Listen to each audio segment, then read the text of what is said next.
$300, the husband Southwest for $3,900, and maybe half of the husband Discover. Yeah. And as soon as you do that and you are able to put in an extra, by the way, because you're still going to take this amount. This is the beauty of the baby steps. You're already putting, for these four, you are paying $874 a month. So imagine taking $874 and adding $500 to it. That's about $1,300. With $6,000 remaining on the husband Discover, it'll take you about 6 months to finish paying off the husband Discover. And then you would take that $1,300 plus $735, that's about $2,000, and throw it at the business Amex. You could finish paying off the business Amex in another 6 months. Mm-hmm. And then you take the $2,000 plus the $273 and pay off the Discover in another 6 to 7 months. Mind you, until then, you're only paying the minimum on everything else. So literally by not this time next year, but by the end of the year next year, you could be completely done with all of this debt. Yeah, that's true. And then what that means is by then you could take that entire amount, about $3,000 a month, and start beefing up your savings account. And by the next year, what is 3,000 times 12? That's $36,000. Very first thing, I'm going to open up in prayer, and then we're going to jump into a few promises. Okay.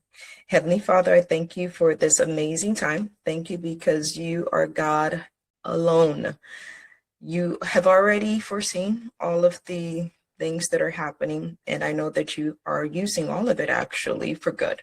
So I just pray, Lord, for your peace, for your calm, for a sense of purpose and rest as we engage in this conversation. Have your way. Walk us through everything that needs to be walked through so that the desired transformation is received. I give you, Lord, glory and honor, and I just ask, Holy Spirit, for you to speak through my mouth and open my ears to hear. In Jesus Christ's name I pray. Amen. Amen. All right, so we're going to kick it off with a promise, a three-party promise. I am going to ask you to promise something, and then I'm going to promise something, and then we've got a special person in the room that's also going to promise something. Do you promise to be transparent in this conversation and to be a participant in your own transformation? Yes. Promise. Okay. All right. Well, I promise to consult you, which means that I'm going to use my expertise, my experience as a financial coach to guide you to the transformation that you desire. I'm also going to coach you. And that means that I'm going to pull from you your own skill sets that you have very much within you to bring forth that same transformation. So you are going to participate, and I'm going to pull some of it out from you. That's my promise. Now, the third person in this room, you may not be able to see him, can't see him, but he's still here, and he promises to do what only he can do, to make a way where there is and appears to be no way. So with that said, I want you to tell me, how is it that you are feeling right now today about your money? I feel like we're more on the up and up than we have been. We had a pretty large business investment that we were paying monthly so the spreadsheet I gave you was for like June, since July is not fully over. But that ended this month, and so I feel like more income and cash flow is coming with like less expenses. And then the only thing though is what we're struggling with is like we had so many like times where income went up and down, and so a lot of times we had used our credit cards for like groceries, and like our bills are on our credit cards. So really, since we were like married we've had these issues. And so I feel like we're both kind of now finally on the same page, but we're just now having to kind of recover from like all the up and downs of finances.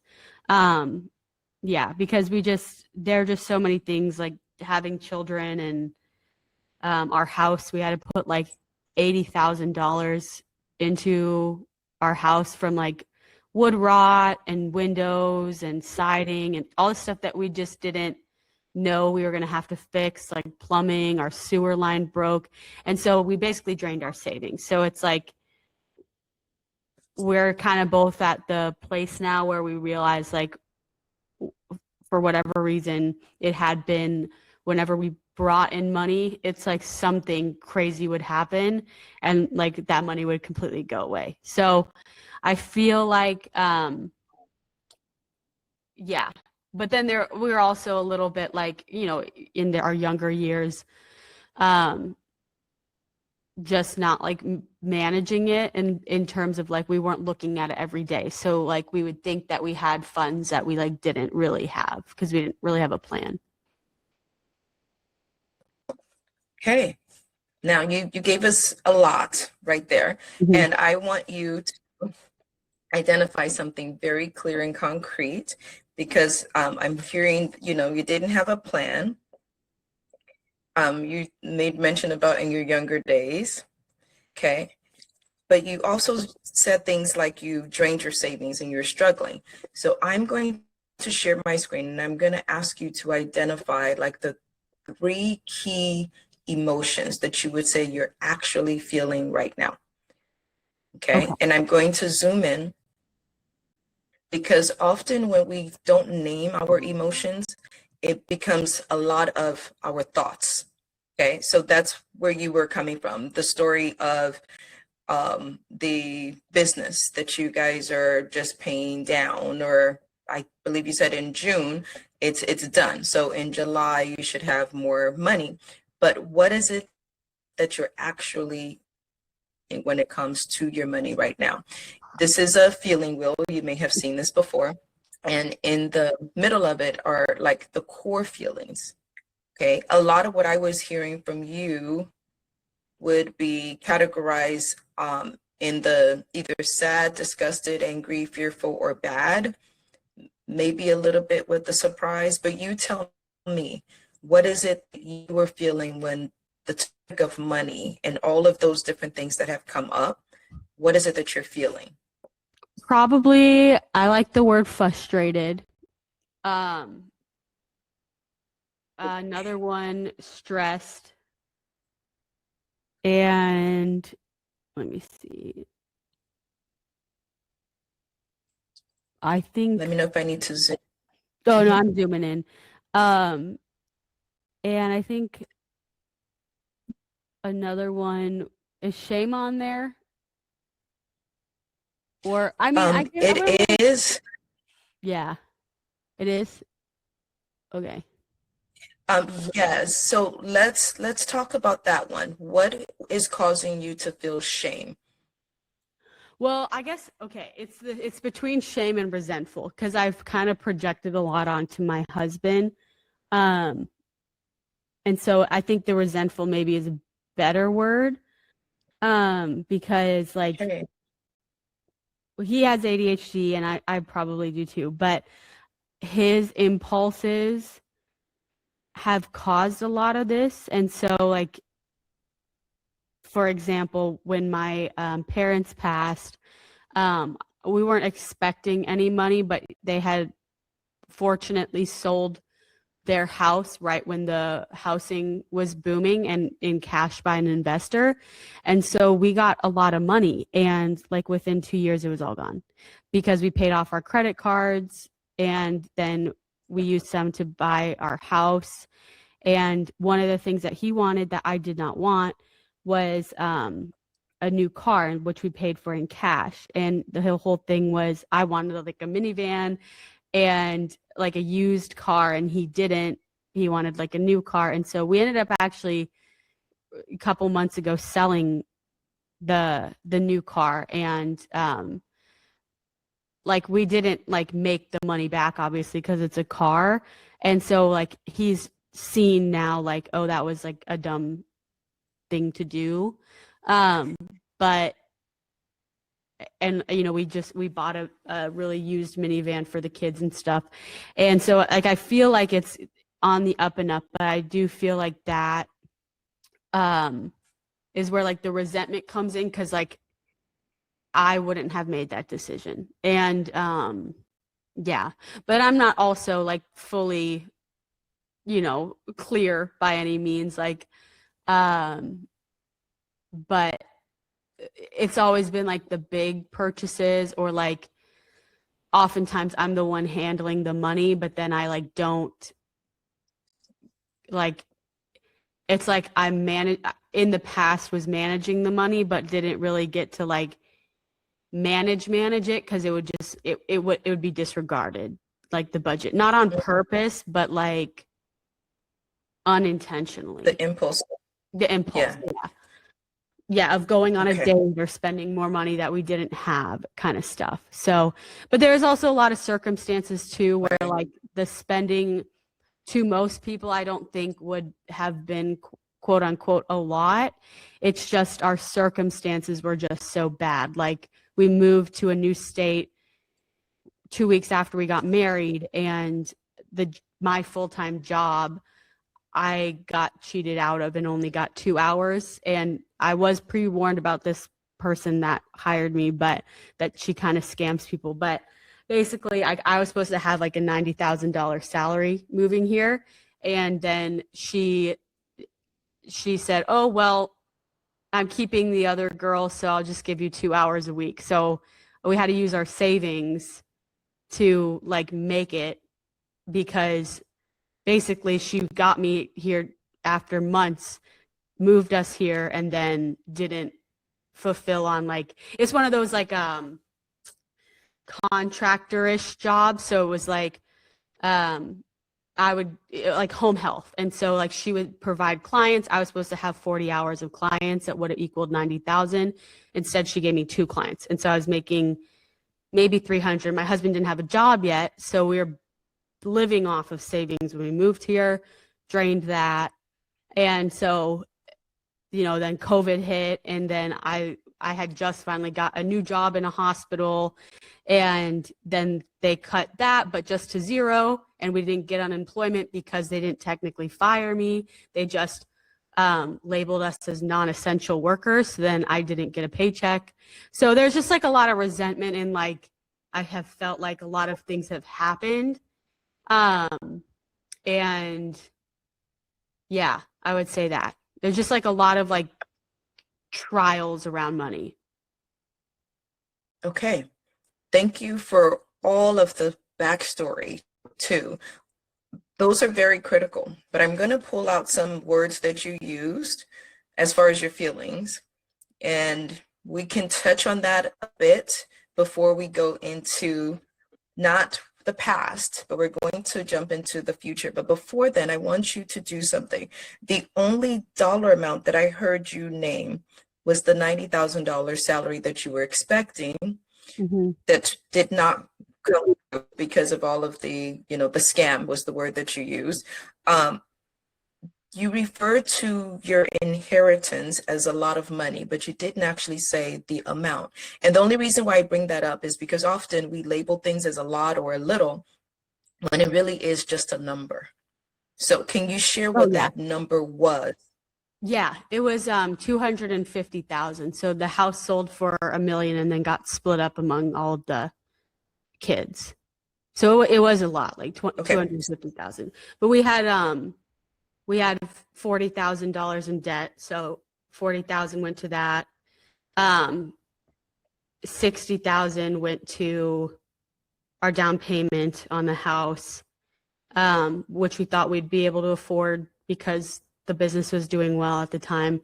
And then the car was 50,000. So I don't know what we're left with now, but then the other big portion then got invested into the business. So it was kind of like all gone within like a couple months.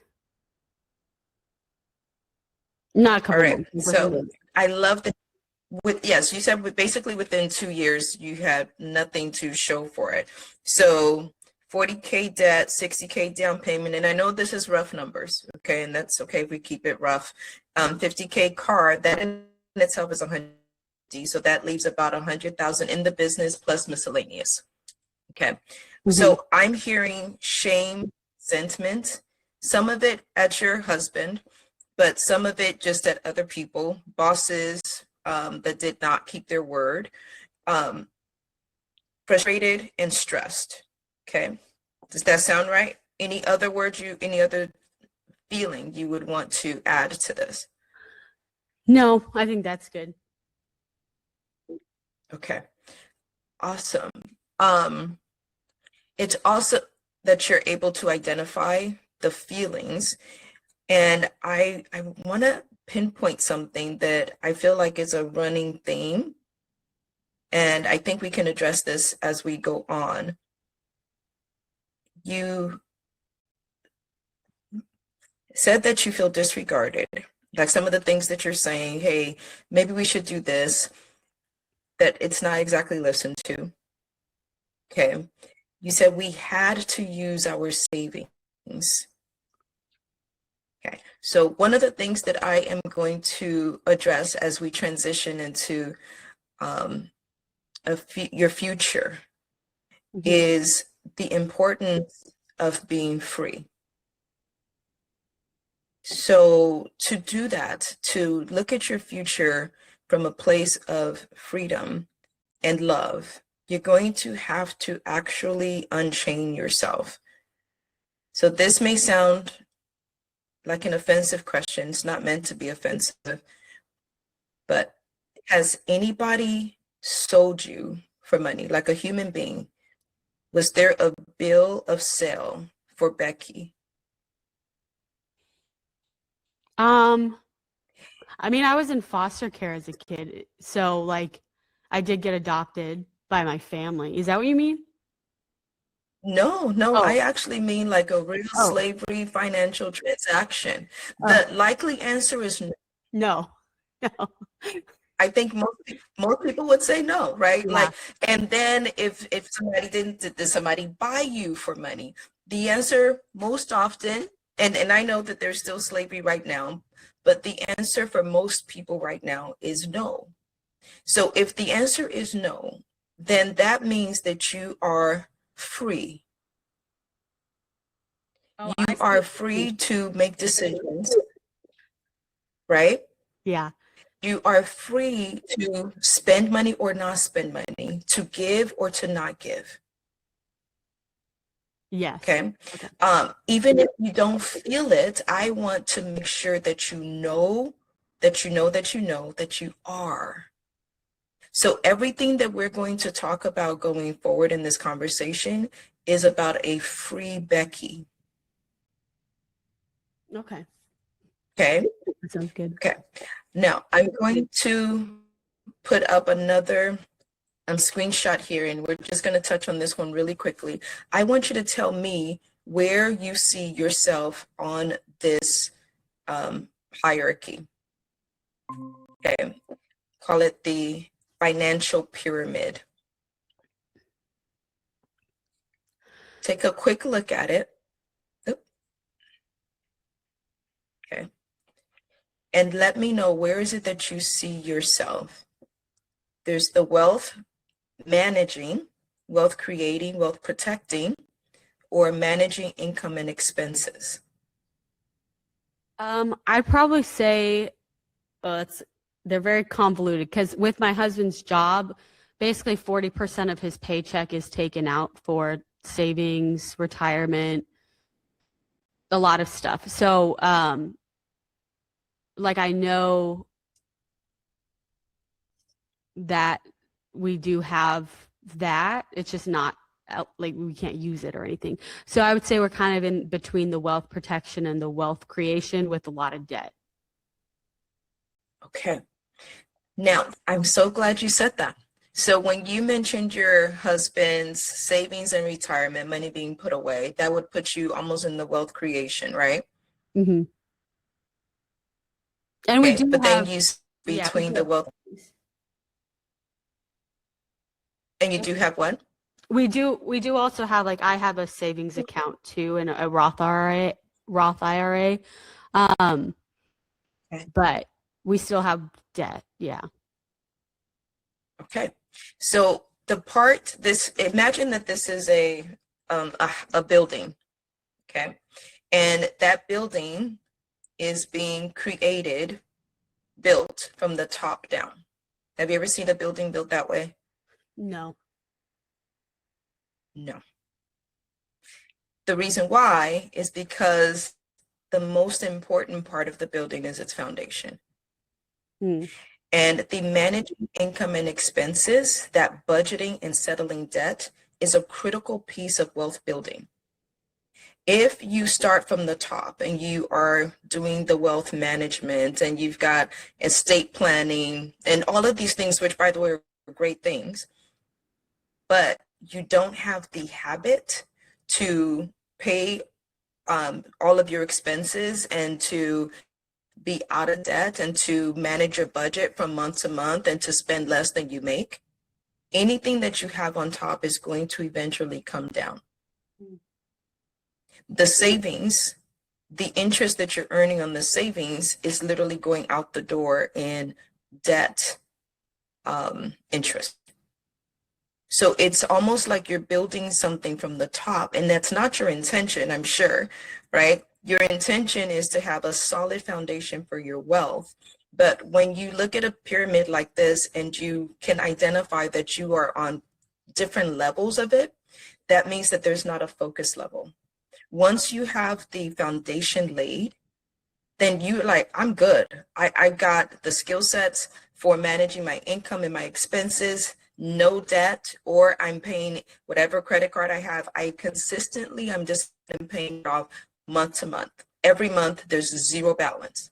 Then you can work on the wealth protection, beefing up the insurance and putting more money towards savings. But imagine if you're putting money towards savings and you're paying off debt, you're diffusing, diluting your impact in any of those areas. Okay, so I'm going to stop sharing this, but I want you to tell me what stands out to you when you look at that pyramid.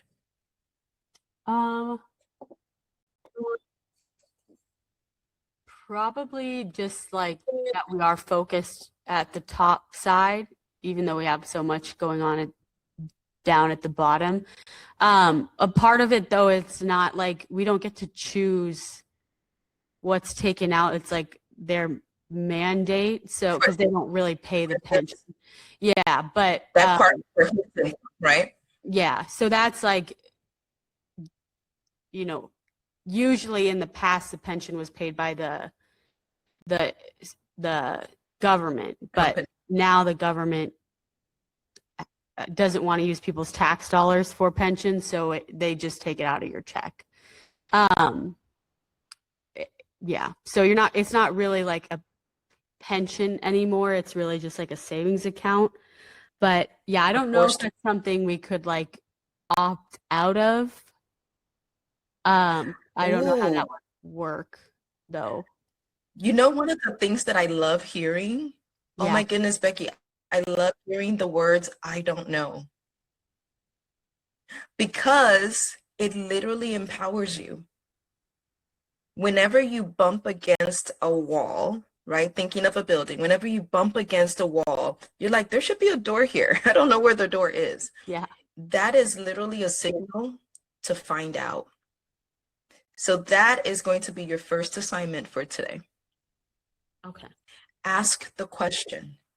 And ask the question 10 times if you have to, of 10 different people, not just of your husband, but online, right? Of Google, of AI, call his company, do some research for that particular, you said, government agency, and find out what is the loophole. And it's not a permanent putting into the savings, right? But it's a temporary pausing until your foundation is set. Oh, so that's number one.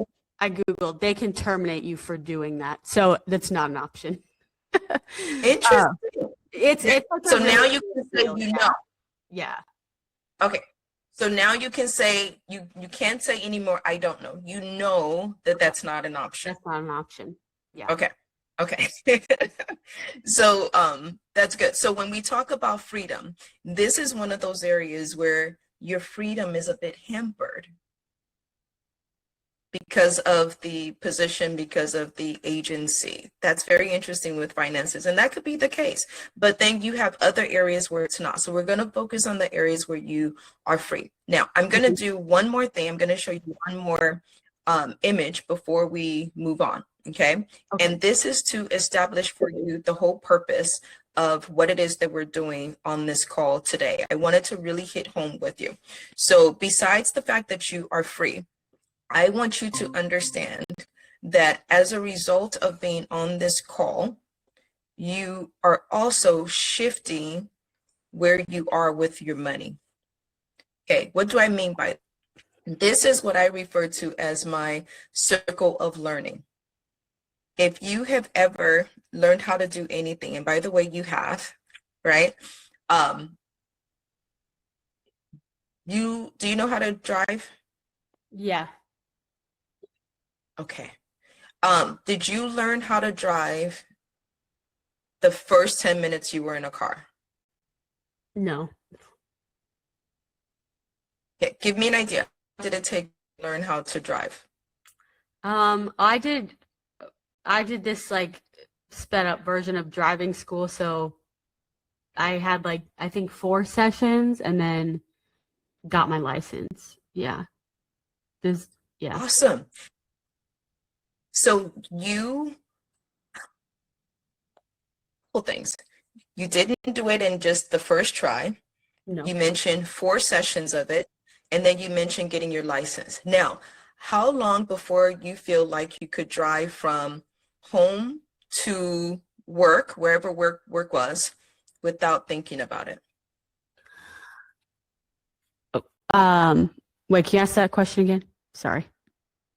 How long do you think it took you to be able to drive anywhere without thinking about, okay, I'm supposed to put the car from park to drive. Oh no, first I have to reverse. Okay, reverse. Thank goodness, don't drive. Okay, reverse and then go drive and then turn. Stop at the stop sign. Okay, look both ways. How long before you could do that driving process without thinking? Probably a couple years. Okay. This circle of learning is to remind you of that process. You started with knowledge. You got, and this is the part that a lot of people miss, from where you were standing as a new driver. Your perspective probably was, oh my God, I don't know how to do this. Or this is scary. I need help. And from where you were standing in the I don't know, you had one thought and you could see one thing, okay? But you understood, or somebody, maybe an adult, understood that to get you moving from not knowing to mastering how to drive, to having a driver's license, you need the license before you even get to mastery, you needed help. So they brought on help. What I'm trying to show you is that when it comes to money, it's the same process. You start with not knowing. From that perspective, I don't know anything about my money, or I know some things, but I know that there's something missing with my money. And then that shifts how you see your money. Okay, like it shifted how you see a car. Like, oh, there's all these little buttons and it does things, but now it's like, oh, okay, this is actually, it's not that scary, it's not that bad, I can do it. You're going to have the same experience when you engage with your money. And then with practice, as you do it, 4 sessions, 2 years, that understanding and relationship with money is going to turn into, I call it wisdom. Wisdom is the application of the knowledge and the understanding that you have. And once you have that wisdom, you're standing in a different place in regards to your money.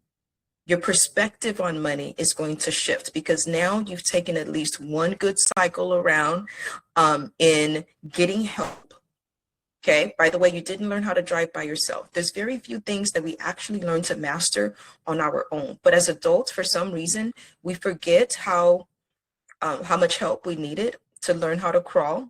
That every time we flipped over, somebody came and put us right back up over and over again until we got it.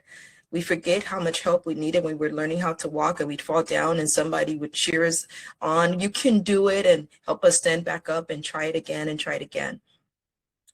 Be encouraged that that same exact process is needed with money. Don't beat yourself up because you're not doing it by yourself or you didn't figure it out alone, because you're not meant to. You got help for other things, including driving, and help is often required for something as big and as important as your money as well. That makes Does sense. this make sense, or do you have any? Okay. Now, when it comes to mastering, or even when it comes to like money at all, and what it is that I'm doing here with you, I am not one of those financial coaches that's teaching you about money. You can read a book, you can Google, you can go on social media and find out about money. The whole point of this consultation is to get you to engage with your money.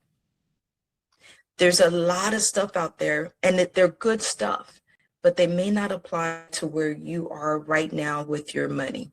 And they may not touch on how you're feeling about your money either right now in this space to get you to where you want to go. Okay. Now, I mentioned being free. I want you to move with me, not in a car, but I want you to dream with me about your future. You shared quite a bit about your past, and I know now where you are, how you're feeling about your present with money. But what I want is I want you to close your eyes and I want you to actually take like 5 really deep breaths.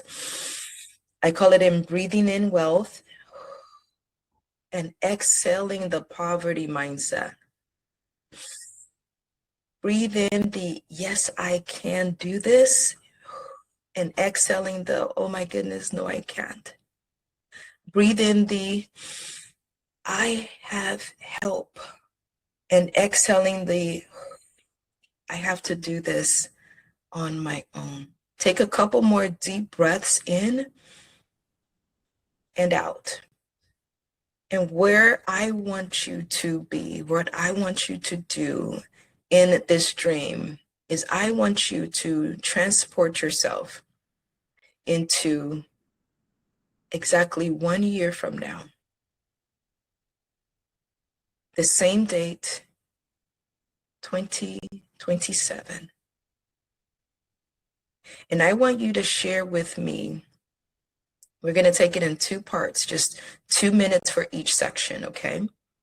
I want you to share with me, 1, where are you physically?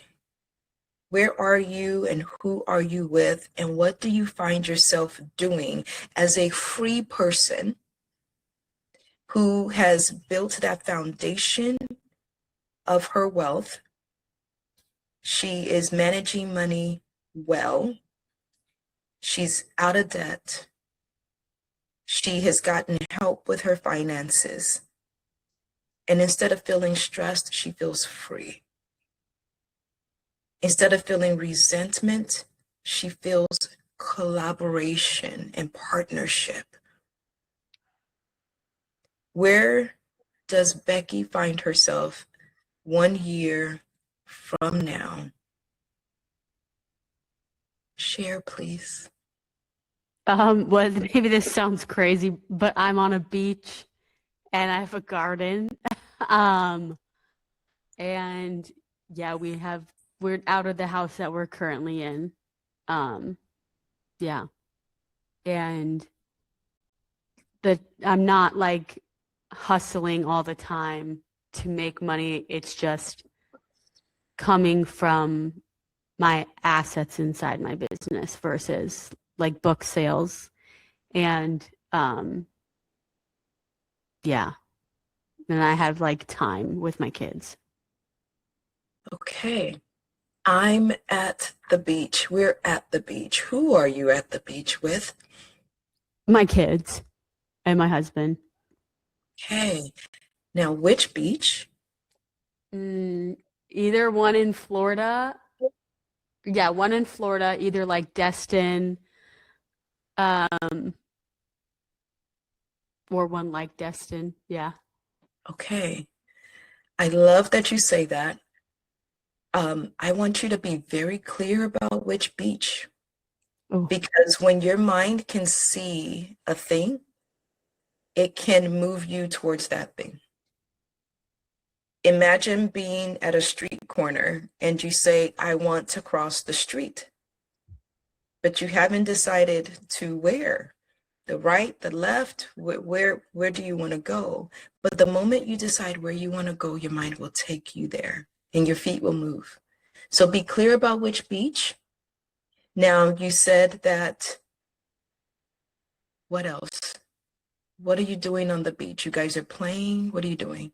yeah, we're playing. And I envision, yeah, probably like it's like a daily thing where we get to go and have family time at the beach. And then, yeah, yeah. Very Uh, good. mhm. Keep going. Yeah. Um, Probably, I mean, really just relaxing. And then like it's like a part of the day and then schooling and stuff for the kids and all that.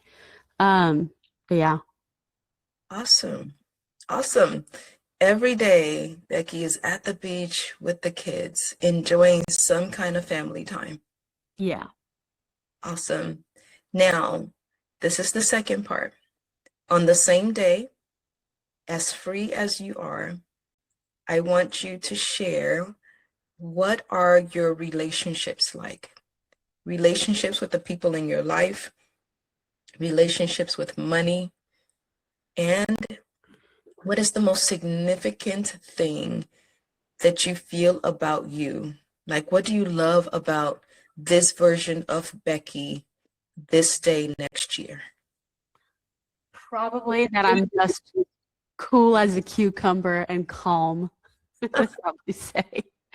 And I think like just more peace and no grudges. Mm.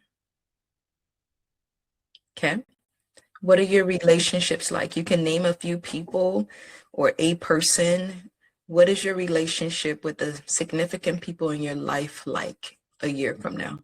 Yeah, I think with my husband just a lot more peaceful and which it is right now. It's just more of maybe like letting go of the past.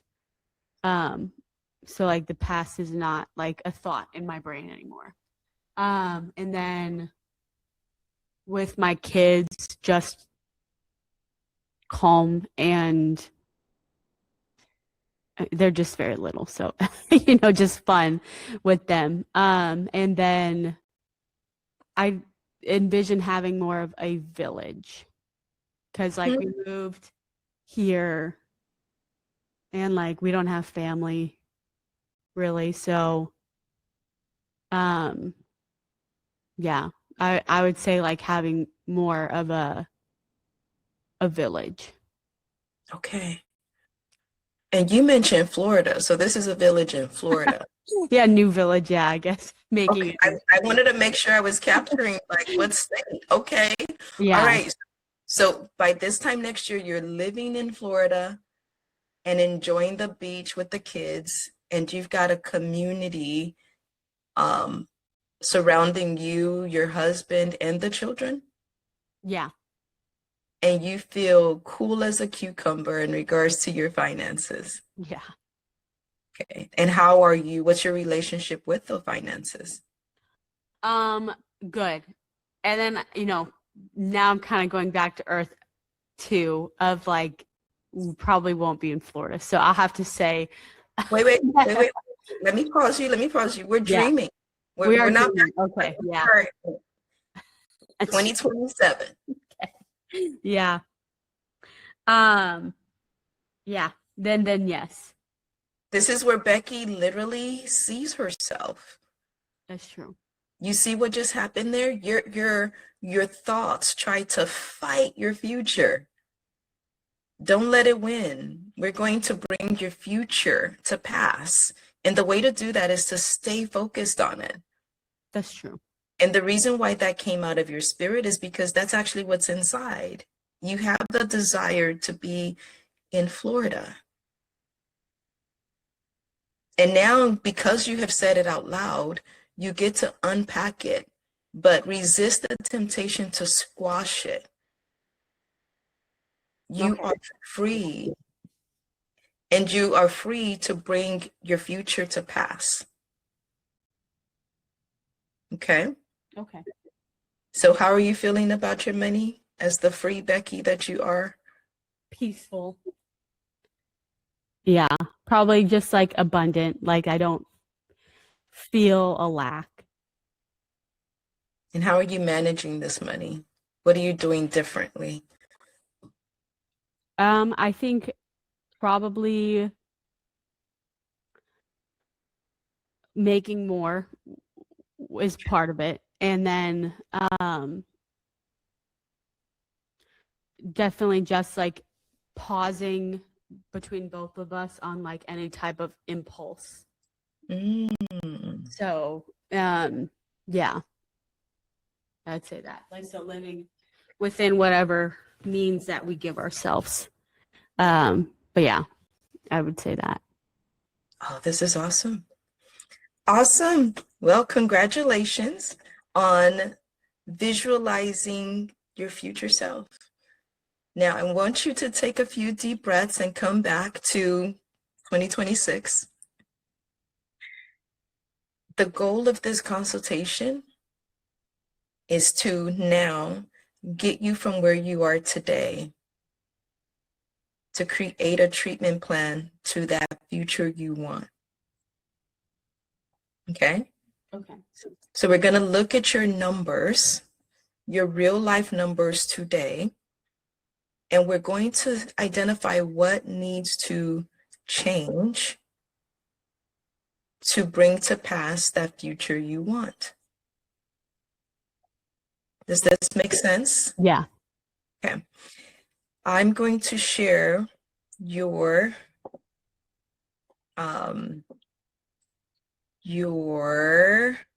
consultation document, your stewardship checklist, and thank you for completing that. Okay. Let me pull it up on this side here. Okay. So I can share it and you can see it and then we'll walk along it together. Okay. Sounds good. Okay, let me hit share. And I do appreciate you being totally, completely transparent with these numbers. So, because often, first of all, thank you for completing this. The first part about knowledge, remember we talked about that perspective, is being able to actually locate where you are right now. Where are you standing? That's the perspective, because where you are right now actually dictates what you see. Mm-hmm. Okay. And your perception, what you see is going to shift when you move where you are standing. But the only way to move where you're standing is through practice, is physically moving. So the whole point of this stewardship checklist is to help you identify where you're actually standing with your numbers today. And this part is where most people do not ever do. They never actually engage with their money. They're too busy learning about money and arguing with me about certain things. But you are engaging with your finances in real time right now. So kudos to you for that. Now, with the stewardship checklist, I'm going to go through everything that you had, and we are going to together identify what needs to change.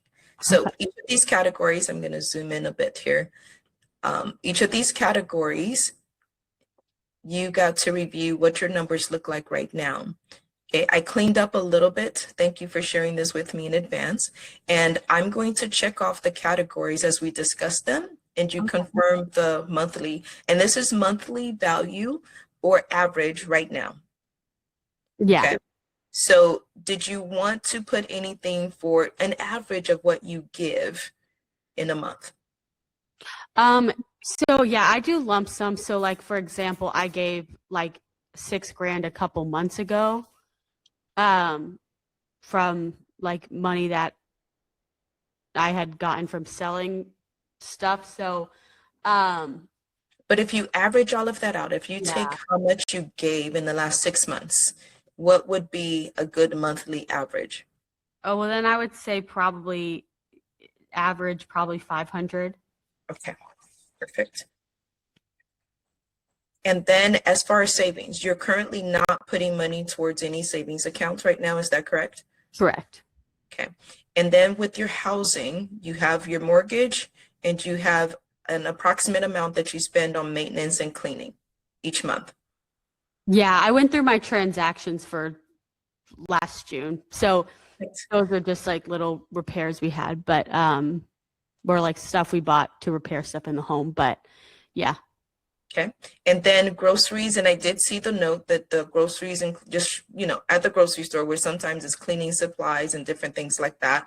So groceries plus the eating out is about $1,150 a month. Yeah, and that includes diapers and toiletries too.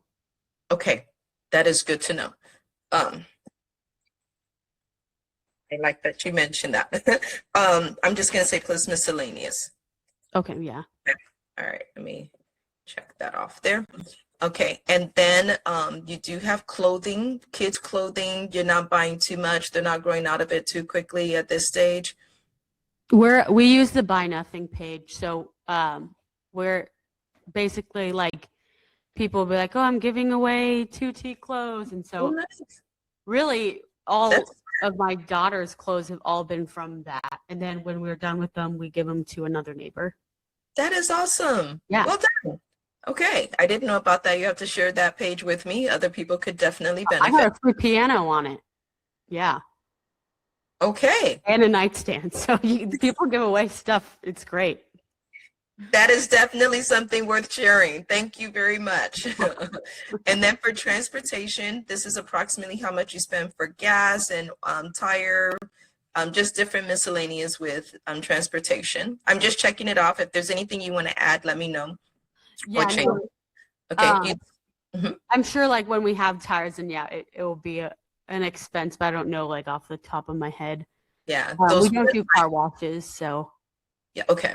Yeah. The one-time charge when it does hit is like, Yeah. but then you'll do it again for another few years. Okay. And then for medical and health, I did see the note that the insurance stuff comes out of the paycheck already. I'm assuming out of your husband's. Mhm.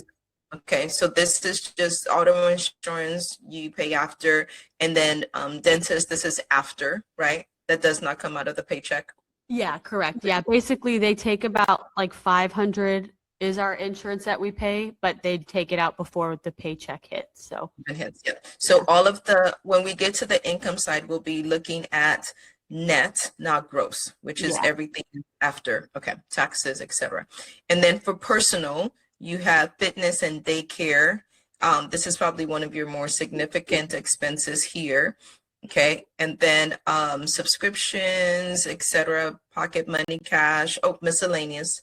Okay, and then fund money. I love that you have a fund designation there to get the kids out the house and just to have fun with the family. And then entertainment. This is like your subscriptions or what? Yeah, that's Spotify. And that the fitness one, that's our gym membership for the full family, but we get 2.5 hours of daycare every day. That's where I work. So it's like, Okay. Yeah, that's why I put /daycare. We go 7 days a week. Yeah. You're watching the kids and you've got some time to work. Yeah. Awesome. Okay. Now, we're going to get into the debt category here, but this is the total for the monthly that you're putting into debt.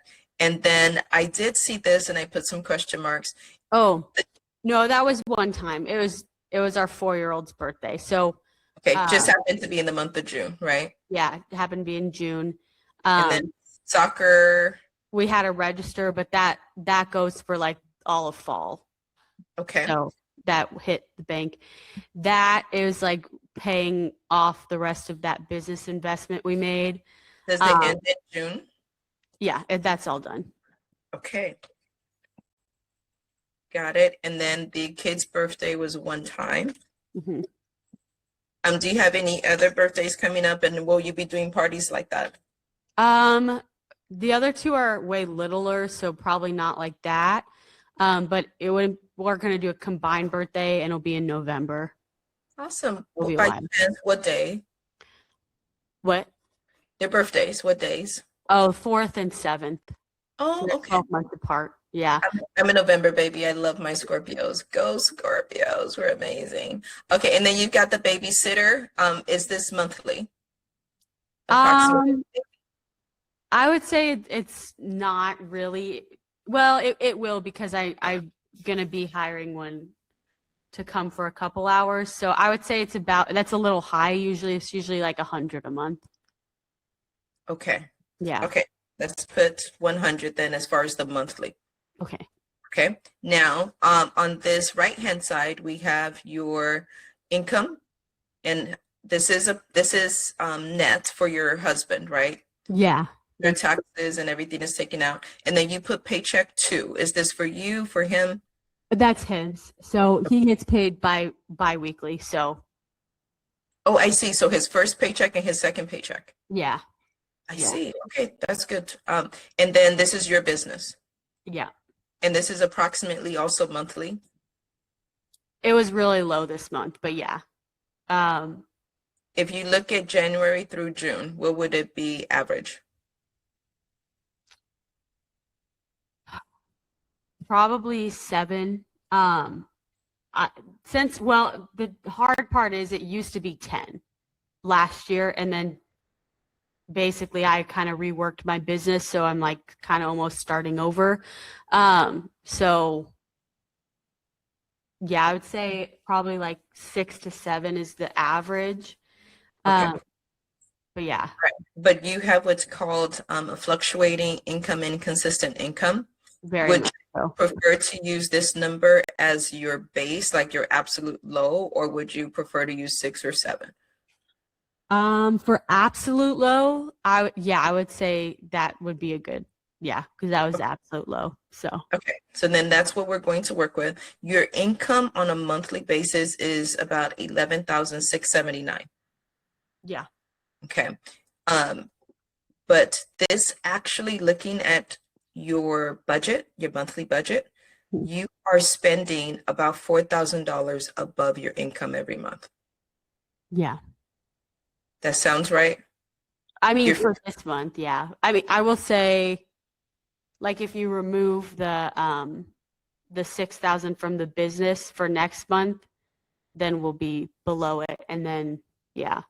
Okay, but for the last few years, you've been probably running about 4,000 above your income, depending on if you have a high income. Sometimes you have a high income and you don't feel it. For you. Yeah, I would say not that significant. Okay. But we've always been like probably like $500 to $1,000 over, $500 to $1,000 over just about every month. Okay. Yeah. But All this month was pretty significant. With birthday parties and other things coming in and paying off that last of the business. Okay. And then the debts that you have. I noticed that 3 of them you did not put monthly payments on. So the husband Southwest, husband Discover, and husband Business Card. Oh, that one, his business one, I realized we zeroed it out. But the Discover, it's probably similar to my Discover. He was supposed to give me those numbers, but he forgot. So, yeah, probably around like 270. And you may not want to enter anything. Okay. Okay. But you tell me I see what's going on. It's me doing it. Okay. how much do you want to put in for the husband Southwest and husband Discover? I'd say like it's probably 150 and then like 250 Okay. is about. Do me a favor and move your cursor. Okay. Perfect. Okay. You said 250 for husband Southwest. Mm-hmm. And how much for Discover? Opposite, sorry. 150 for Southwest and then 250 for Discover about. Okay. And do you know when they're due? Approximately. No. Like I think 15. they're probably due around the same time as the Discover, as my Okay. Discover, and then I don't know the Southwest. Perfect. We'll Yeah. just leave it like that. This just gives us a ballpark idea. Okay. And you did look at the balances, so we're gonna keep the balances there. So Yeah. the balances, your the debts, or also known as liabilities, is about 57,000 when you add them all together.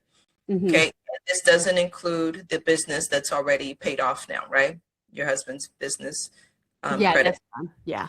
Perfect. Now, looking at your assets, this is all of the stuff that you own, right? You have, or, accounts that you have with funds in it. You have, let me see if yeah, that's what I want to do. You have about 30,000 in a Fidelity account. You have a Coinbase, that's 1,000. The equity in your home is about 27,000, right? Mhm. So what the of your home is minus the what's owed on there, and Yeah. then you have approximately, I calculated about 200,000 in the pension. Given the information that you provided me, that he'll be getting like $3,000 a month at a certain age, and I'm guessing that you guys are about 35 years old. Is that a good range? 30, yeah. So yeah, in 20, basically after 30 years of or 25 years of service, he'll get 3,000, and then if he goes a couple more years, he'll Okay. get a little bit more than that. Yeah. So this amount should probably be higher because I added a few years to you. I was using 18 years instead of his current age, so that's fine. But you guys have at least a minimum of this in the pension, so that means your total assets is about 258,000, and your net worth is around 201,000. Okay, taking the assets minus the liabilities that you owe. Oh, that's good. Okay. Yeah. I understand that you can't take the pension right now, but Yeah. it's still money that you have that's sitting there. Yeah. And technically after 10 years of service, they if they ever like retire early, they can Start program they it. can take it out. It just won't be matched. Yeah. Okay. Awesome. So this is a much better idea of where you are financially. Yeah. Okay. Now, how does that make you feel looking at all of these numbers and literally having like your net worth calculated and an idea of what it is that you are spending on a monthly basis? I do feel like after doing this, I felt encouraged because I knew that the business expense was gone. And so I felt proud of us because our food bill last month was probably the lowest it's been for our family of 5 in a while. So um, we were both happy to see progress of, yeah.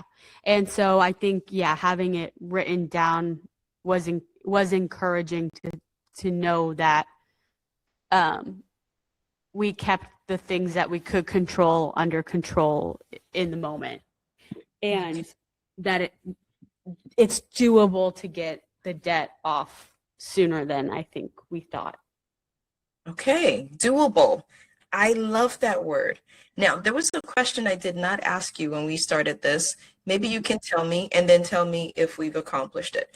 What would have made this session for you, this consultation, like a 10 out of 10 experience? Like, oh my goodness, if we just got this one thing done, I would feel like this is amazing. Well, for me, figuring out how to get us out of this house but because I know we're gonna lose money on it if we sell. But that it's like a big pain point for us living here. But I think either that and then just like having some type of plan of like, okay, this is how many months it will take you to get out of debt. So that we have like an expectation of like, okay, this is the budget for, the next couple months to end the debt. Oh, this is awesome. Okay, so that is where the treatment plan comes in. And I'm going to take everything that we have discussed and create a plan for you with those two focuses in mind. Okay. Getting out of the house is your number one priority. Yeah. Okay. And imagine if we could achieve that and your dream of being in Florida. Do you have family in Florida? No, we just really like Destin, but I mean, I will say I have a potential job possibly there. So, Hey. yeah. In a community that you could probably very quickly plug into. Yeah. Yeah. Which is important. So imagine if the treatment plan included selling the house. How would that make you feel? Oh, it would be great. Yeah. Okay. Yeah. We were even fine with moving into something smaller too. It's just more of like a, yeah. Okay, so I'm going to put a treatment plan together, but this is what I'm thinking right now. And I do reserve the right to sleep on this and just let the Holy Spirit really speak to me as to what direction would be best for you. But even if you made nothing on the sale of the house, you would not lose anything based on the amount that I'm seeing in the equity. I could be wrong, I'm not a realtor, but I would definitely work towards not losing anything. Selling the house, making it just a wash, relocating, not buying a house. You guys have made that move in the past, and now you're learning from your money, like learning from your experiences, shifting your perspective, and you can rent. And this is something worth investigating, is what would a house in Florida around the area where you're thinking, what would it rent for that you would be comfortable with? Could you rent it for less than what you are paying in your current mortgage right now? I mean, not that area. Destin's very pricey. But I will say the condos, maybe, because the condos weren't terribly priced on the mortgage side. So maybe rent-wise, they're not horrible. Yeah. So this is what I want you to do. And this is what your brain is going to actually start doing. Questions is going to actually start searching for the answers. So don't think that you need to have the answers right now. Simply give your brain permission to start looking for it.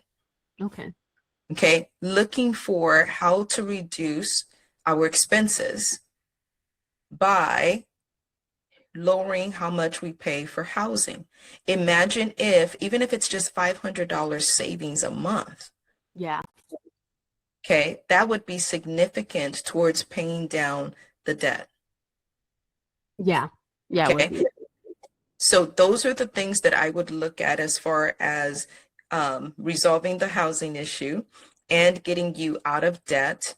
And I follow baby steps towards getting out of debt. And what that means is first establishing that you have $1,000 minimum of a baby emergency fund.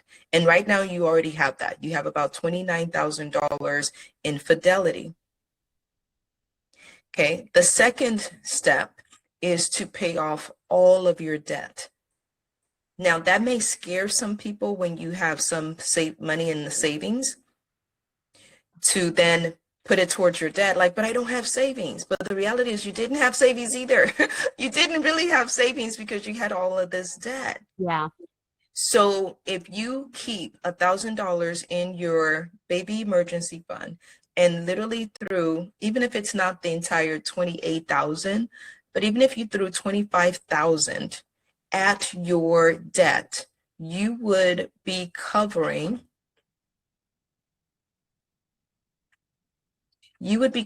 almost 4 of these accounts. The city for 8,400, the Amex Blue for 5,300, the husband Southwest for 3,900, and maybe half of the husband Discover. Yeah. And as soon as you do that and you are able to put in an extra, by the way, because you're still going to take this amount. This is the beauty of the baby steps. You're already putting, for these 4, you are paying $874 a month.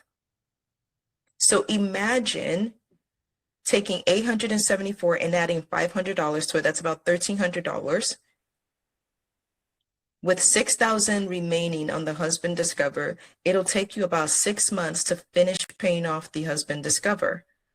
And then you would take that $1,300 plus $735, that's about $2,000, and throw it at the business Amex.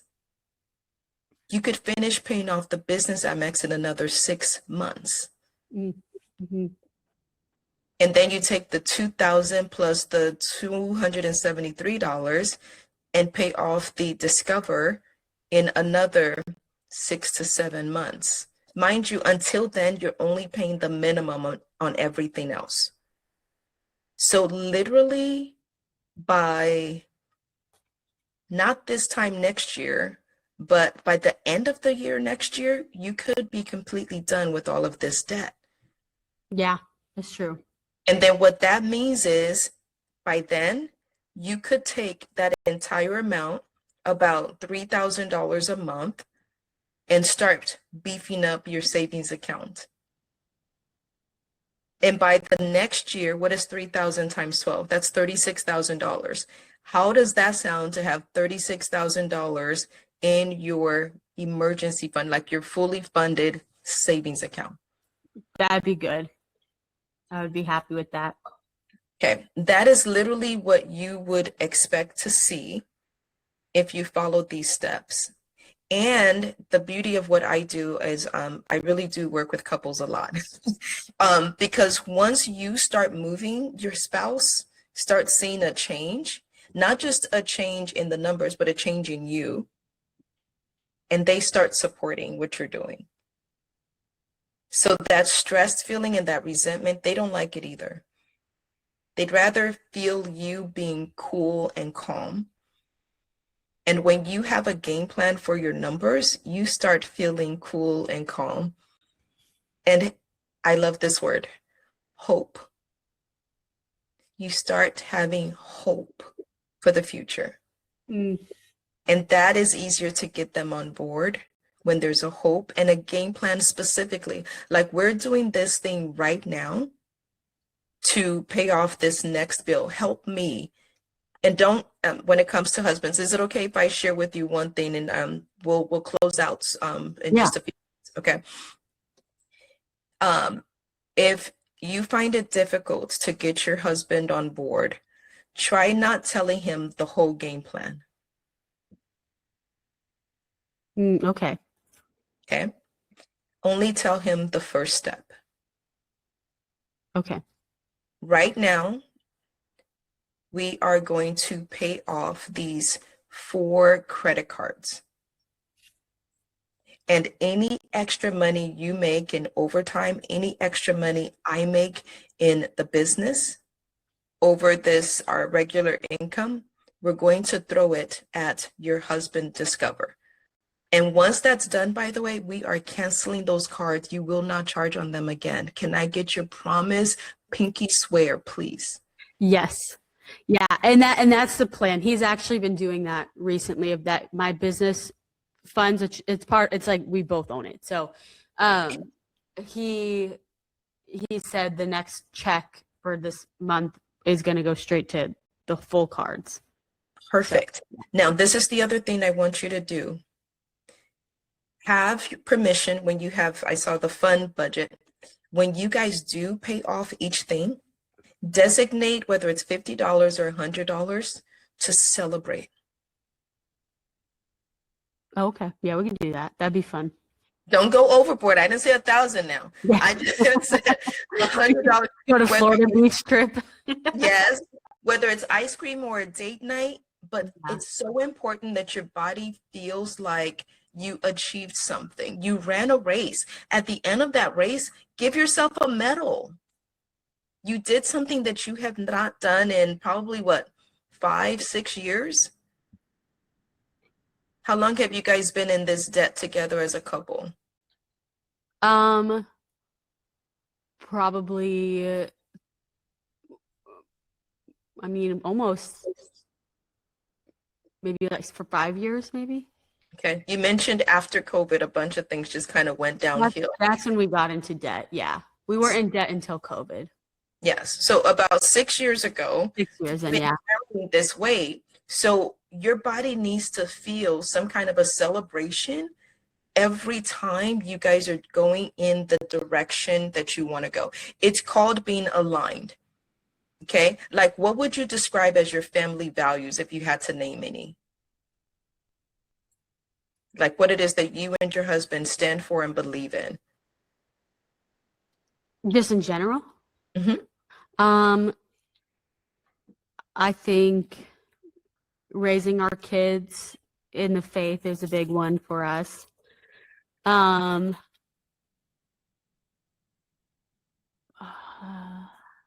don't know. I mean, it's hard because we've been together since we were 16, so it's not like stuff we've like really fully maybe thought of. Ooh. Maybe. I mean, I know we have, it's kind of all new because we're kind of like resetting recently. So, because we've been with each other longer than like more than half of our life now. So, Right. yeah, So, Becky, yeah, this is a great opportunity to engage in those conversations. yeah, What do we actually believe in? Because like I was talking about crossing the street, but you don't know exactly which way you're crossing. yeah, When your brain doesn't know, it literally will not move. It's not going any of those places. But imagine you have a conversation with your husband and you guys know exactly what it is that your family stands for. Yes, we raise our children in the faith. What does that mean? Does that mean that we raise them to be good steward of their finances? And if that answer is yes, your body is going to feel the stress of being misaligned. We're not managing our finances well, but we want to raise our kids to manage their finances well. Until you are completely in alignment in that same direction, we're managing our finances well, we're being examples for our children to manage their finances well. Only then will your body relax. But if you believe one thing and your actions are doing something different, you literally feel that tear. mm, But if you are also unsure, big question mark, with what it is that you and your husband believe, because you know that you're on the same page, but you haven't exactly identified what that page is.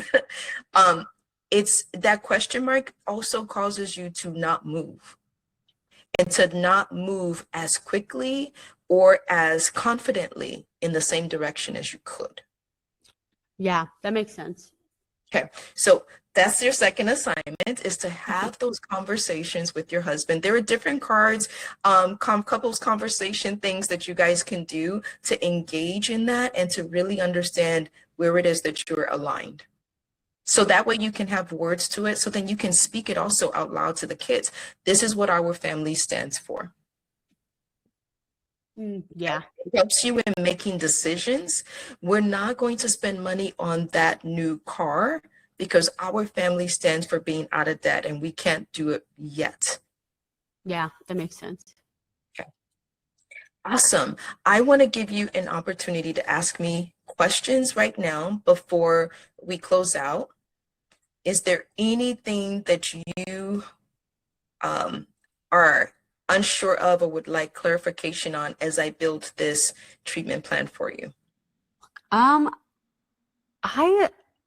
I don't think so. Maybe the only thing is like I think for my brain I like comparisons sometimes, so to kind of maybe know like what is like reasonable in each category.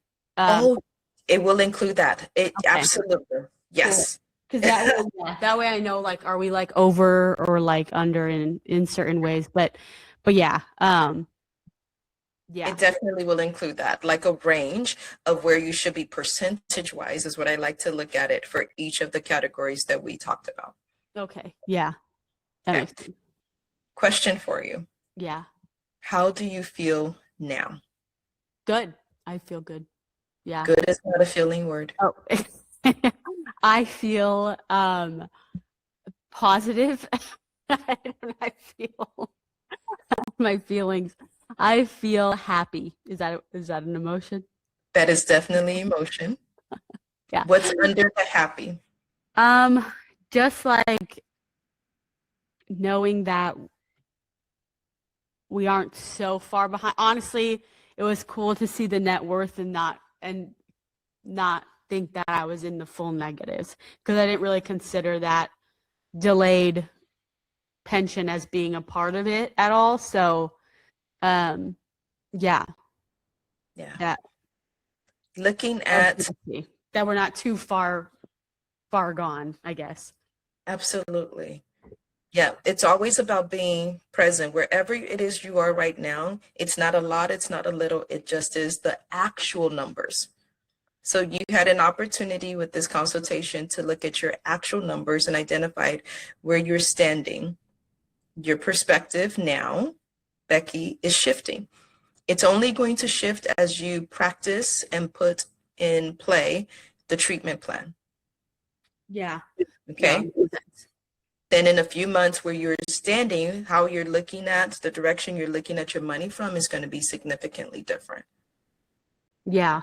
Yeah. And I think too, like it's good to see, like for me, my impulse is inside the business. And so not that we're even, but it kind of evens out the car thing for me too, of seeing that I'm part of the problem too. Yeah. All right. Now, this part I wasn't going to go into, but I am going to speak these words of encouragement to you. Is it okay if I speak a few words of encouragement to you? Yes. Becky, you are not a victim. True. Life does not happen to you. You happen to life. You speak life over your life. You speak life over your children. You speak life over your marriage. And you will get whatsoever you speak. I am rich. Just kidding. That. There you go. That is exactly right. You are wealthy. I am wealthy. Yes. You breathe in wealth and you breathe out that poverty mentality. Yeah. My husband and I are on the same page. I imagine this one. I trust my husband with money. And I am trustworthy with money. Yes. Try that on for size. Okay. I trust my money. Sorry, more jumble. I trust my husband with money, and I trust myself with Take two. I am trustworthy. I am trustworthy. I am trustworthy with money. Okay. Your whole body needs to feel that. You got to say it about 10 more times after we get off, okay? Before your body believes you. And literally, like your body will respond just the way it did right now when it doesn't believe you. That's true. That makes sense. But once you really start practicing it, then it will say it like, I am trustworthy with money. Yeah, that's true. Okay. All right. Next steps. I am going to email you the treatment plan as a result of our conversation. I am actually going to send you a link right after this to collect some additional information from you. Okay, that will help me finish up the treatment plan. And just give me a few days for that. And there's going to be some emails that you receive afterwards with a few bonuses as a thank you for being on this call with me. So what would you tell someone that's in your shoes and thought about doing a consultation, thought about hiring that driver's ed teacher Yeah. to help them learn how to drive, thought about doing that for their money? What would you tell them?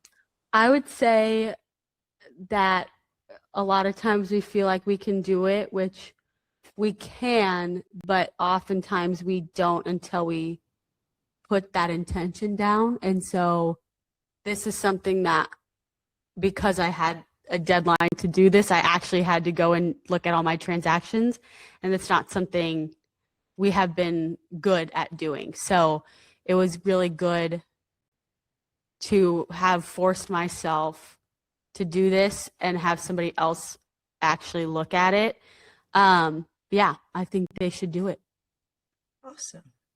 Thank you for being here. I'm going to close this out in prayer. Heavenly Father, I thank you for making smooth the road for this conversation. Thank you for being present. Thank you for guiding my words. Thank you for giving me a heart of compassion. And thank you for giving Becky a heart to receive. I pray, Lord, that you will continue what you have started in her life and her husband's life until it is complete. They desire to be good stewards with their finances and to raise their children in the faith to do the same. Help them realize that. Keep them accountable. Keep your words fresh in their faces and in their lives. Stay present with them. This conversation is just the beginning, and I trust, Lord, that you will bring them hope to bring their financial dreams to pass without ever, ever, ever losing sight of the person, the God who brought them the wealth to begin with. I give you, Lord, glory and honor for what you have done this day. In Jesus Christ's name, I pray.